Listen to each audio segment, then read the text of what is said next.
Tucked in a hangar in Salem, Oregon, they are restoring a legend. Always had a special spot for the old warbirds.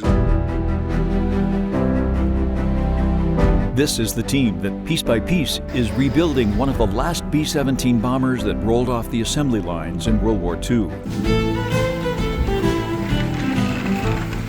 This bunch has a new dream, to rebuild this treasure and get her back in the air.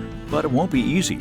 Lacey Lady is in pieces and showing her age. This B-17 restoration crew faces the same challenge that any restoration crew would face, and that's this corrosion. Up close, you see her skin flaking away in places. Parts of the aircraft, like in the wing sections, they're filled with several inches of bird excrement, and they're there to get out. So the acidity of that, just if you go through it, walk down the sides of fuselage, especially underbelly sections, you'll see where the corroded quite heavily. So the team is checking and fixing, really rebuilding whole sections of the plane.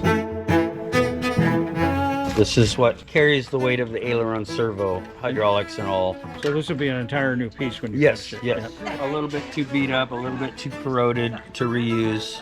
Severe pitting. It's not in terrible shape, but we have the material. Let's just make a new one. Part of the cockpit, the lower section, I can show you over here. Jack Redding has decades of military aircraft experience and is the crew leader.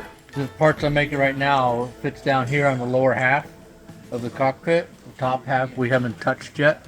You see a lot of original plane and a lot of new parts. Depends on the area, depends on how much of the material we can save.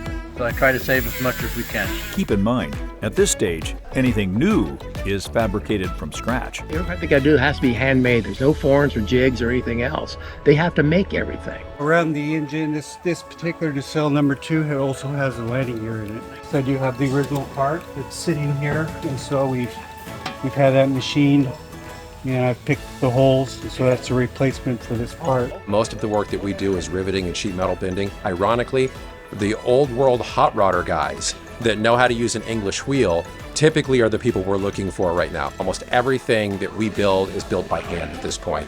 We don't have the original Boeing press forms, so we have to do it all by hand. All right. Everyone is a volunteer, but with a staggering amount of experience. And the big question, when will it fly again? They've done a lot of work here. Of course, there's a lot more work to do, and the dream is to have it flying by 2035. You start doing the math, and it means some of these wonderful volunteers may not be around for that historic day, because here in Salem, Oregon, they are saving Americana, saving the Lacey Lady,